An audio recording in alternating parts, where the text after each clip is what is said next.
Hey everyone, welcome back to Sean's Trains, sponsored by Superior Scenics and Mike Grove's Scratch Built Structures. Thanks for tuning in again today. We're going to talk about some 3D printed models from exquisite discoveries. So I want to first go over some of the stuff that I got opened last time and what's going on with those, and then we'll unbox the new stuff. Let's take a look.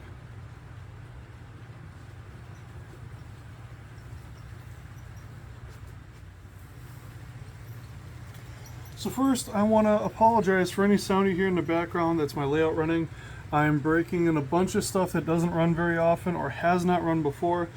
Specifically my Intermountain Wisconsin electric coal train that I've been troubleshooting and I've had nothing but a nightmare with. I'm still working that out with Intermountain. Unfortunately, it was just a poorly designed truck arrangement and it's not working out so well. But that aside, we're going to talk about some of these 3D prints here I have. I've got two of these trailers, and these, let's see if we can get in here. Cleaned them up a little bit. They look all right. Yeah, the frame's bent, but no biggie. It's kind of a detail in the back of a scene. It's not really going to be up front very much. And it's going to be covered with logs. You're not really going to care. Plus, if I didn't say that, you would probably look at that log truck and think, oh, that's a log truck. Nothing special. Next, I want to go over these guys. There are two in the package, and I wasn't really sure why. The one on the other side here, the other one on this side here, the print didn't, sorry about that, I'm working on it, folks. Didn't really print all the way through, so that's why there were two of these. I didn't order two. He gave me two because one of them didn't fit in the printer or didn't come through quite right, but this one did. It turned out pretty good, I think. I'm going to practice on this guy before I do this one. Masking the windows, painting it, etc. Cleaning up a little bit. I kind of sanded the track on this guy to smooth it out so it sits a little bit better than this guy does. Bobs around a little bit more, but that's all in the works. Next up, I did fix this guy. I cut off all the sprues that I could identify. I'm assuming this is part of the structural integrity for the mast here. This like spider reaching out thing. These are geared, so I'm assuming those are part of this. I can see a sprue I left on here. These guys back here, I can't really reach. I need to get in there with an X-Acto knife. Let's see. There we go. I need to get in there with an X-Acto knife, clean this up a little bit more, and then I'll start kind of cleaning up the tires and whatnot, and this will get painted probably in a darker color with some rust. I can weather these up. And again, for the price of these guys, these weren't expensive. I think they're between like $6 and $10 a piece. For that price, I can afford to play around with it a little bit. Weather it, beat it up. If it breaks, it breaks. Glue it back together. Just like with this piece over here, I glued that back in, and it's just as strong as the rest. So I'm pretty happy with that. With that said, let's open up some more models. Oh, and then with the spines, another reason I'm really happy with these is even though they don't have anything for the hitch up here for like trucks and stuff, you just set it on there. You're not moving them around. These aren't RC. You're not dragging them around the layout. At least I'm not. So that's not huge. And if I did need to, just a little piece of styrene, glue it on there. It would fit in that would fit in the hitch, some real thin tube or something, and you're set. So without further ado, let's unbox some models. So I've been waiting for these for a few weeks. So he's got a backlog of printing or whatever the case is. Doesn't really matter to me too much. It's not like these are going to get done the moment I receive them anyways. I think the only thing I have left is the road construction crew that's coming. It's the same thing as last time. If there's anything damaged, broken, whatever, get a hold of them. Not the quickest response, but I was happy with the response, so it wasn't too bad. Here's one vehicle. I can feel it. I did order another spine trailer. So here's another spine trailer. This one is straight. It's still made out of the super flexible material that this was. Different color, but it is straighter. This is a much cleaner print than this one is, from what I can tell by looking at it. So I'm much happier with this guy. But there's a lot more to clean off. So it's probably helping to hold it together during shipping. That might have been when and why this warped. So this will be like at the front of the scene, I think. Alright, so here's one of the trucks. So this one's mostly cleaned up. I'm actually really happy with the way this turned out. I think I just broke the horn. So here's one of the trucks. You can see it's warped. The whole truck frame, everything is warped. Not much you can do about it. I don't know what to help out with that. I'll contact them and ask them if there's anything I can do. But it is cleaned up very nicely. There isn't a whole lot left for me to clean up off of this. You know, maybe some of these. Looks like those are supposed to come off. But this was just supposed to be a short logging truck. Maybe if I, paint it and weather it up a bit, you may not even notice. In fact, here's a sprue. Or an antenna. I'm not really sure. That could have been an antenna. That's something else I plan on doing to these is adding some details that may not be on here, like CB whips and whatnot. William Sampson did an episode on his Sue the Milwaukee Road or the Great Northern 1970 that where he actually detailed a truck that was already very well detailed. He just updated it a little bit, and so I'll be going off of some of that stuff. One thing I don't like is how the horns turned out on these. The horns are really warped. This truck again is a little warped, but it could just be wear and tear and the thing sagging over the years. But I'm happy to have it. Again, it serves its purpose. It's a logging truck.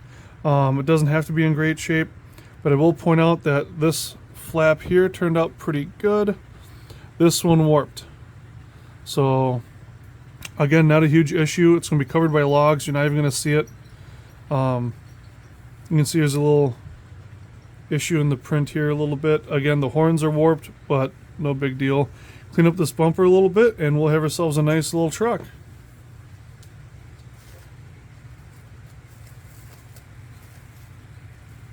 Again, I don't know if these are warping because of the packaging, if they're warping because of the printing, or what. But I think these are the last. Nope, there's one more. Okay, that's all the vehicles. Get rid of this stuff. Okay, so we're gonna go through the last of the trucks here. So here's a service truck I picked out. This I thought was really cool. This has got the CB whips on it. This is pretty neat. In fact, I'm gonna turn this just a hair and zoom in for you guys. There we go. So this is neat. This is really cool. Again, I don't know why it's so white in there. I can only assume that there's something wrong with the print at some point. But this has got a hitch on it. That's cool. It's got tools in the bed. That's pretty awesome. I'm not sure if this is supposed to be up here, but this is actually pretty sharp. I'm not gonna lie, that's really cool. You've got the visor here. That's actually pretty sharp. Once this is painted, you won't see 90% of those defects. And again, as something that's on the layout, you're not, my forte is not vehicles. So to be able to buy it with all this stuff on it already is great. I'll cut the supports off here and whatnot. I might do a quick video about that. But as you're cutting supports and stuff, you want to be very mindful of what you're doing. Stuff gets in the way. It's kind of a puzzle to get in there sometimes. And then here we've got a cab over. I've always loved cab overs. Don't ask me why. I've always wanted one. Let's see if we can just get that guy off right there. Look at that. Oh, it's beautiful.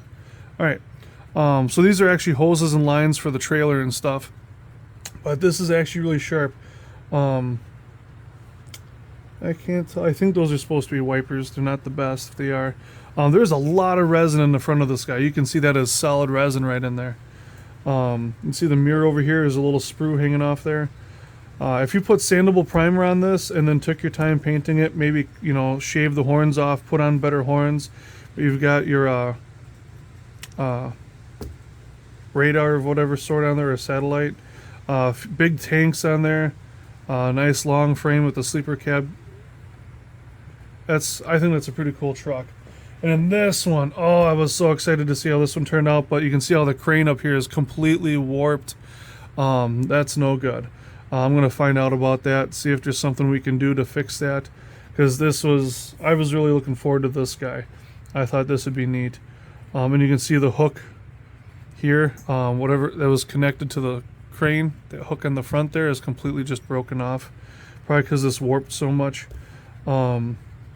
Again, there's a warped frame to this. It's all warped. So, I mean, you get what you pay for. These were like $6 or $8 a pop. It's not a lot of money. You know, if someone made this in die cast, you're looking at $100 to $200. I would bet somewhere in there. That's insane if you ask me. Or here's another one. So the mirror's broken off here. The support in there is broke. Again, I'm still pretty happy with this. This is not something you're gonna find in plastic. You'd have to completely scratch build this, and that's just beyond me. You can see the print for the door here is all just screwed up. Probably shave it off. Start over. I'll contact them, be like, hey, basically everything's warped except for the service truck. Is there anything that can be done? I'll let you guys know what happens. Check out my Chicago Milwaukee Northwestern on Facebook to stay up to date on that stuff. Other than that, that's it for the unboxing, and let's get to some layout update.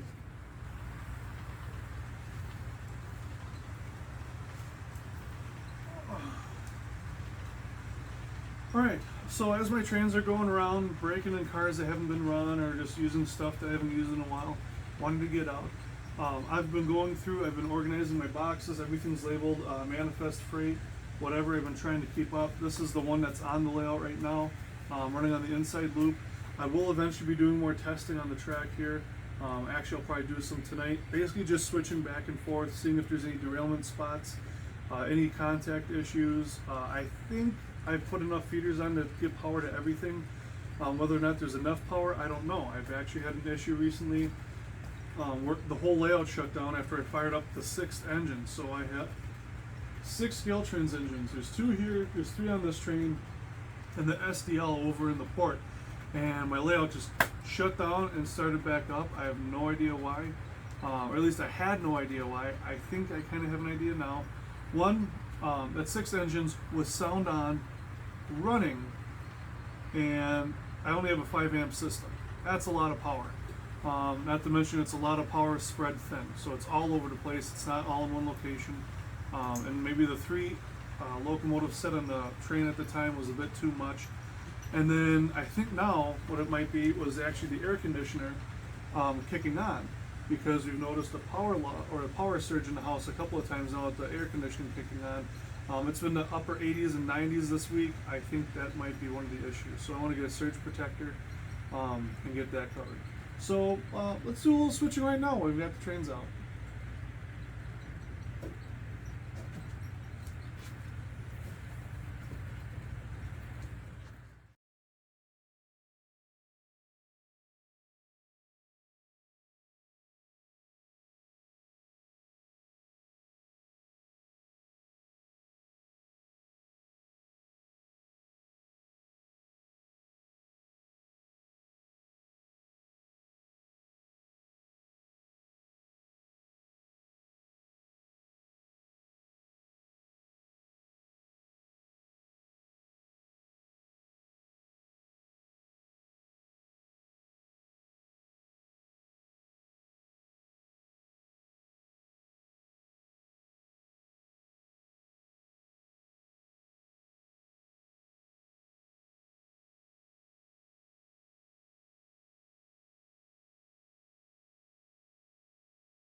Alright, so originally I wanted to do this video with a friend of mine, Brian, but we weren't able to connect, and I need to kind of get back to doing some stuff. Work's going to only get more hectic now. And I've got a lot of other stuff I'm working on, so I wanted to get this out. But I assembled my first small batch, just 3 pair of Sargent scale, HO scale couplers. Nothing special. This was a lot of fun. I had a good time. It ended up, after I got a little rhythm down, a lot easier than I thought. I don't do it the way the instructions told me. I did it the way that it works for me. And they're working, so I'm happy with it.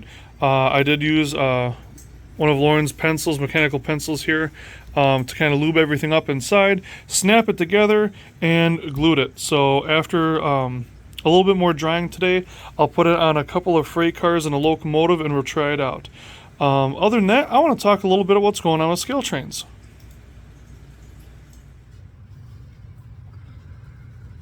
Alright, so for some of you already know, if you've been on Facebook on any of the Milwaukee Road pages, I'm sure you already know.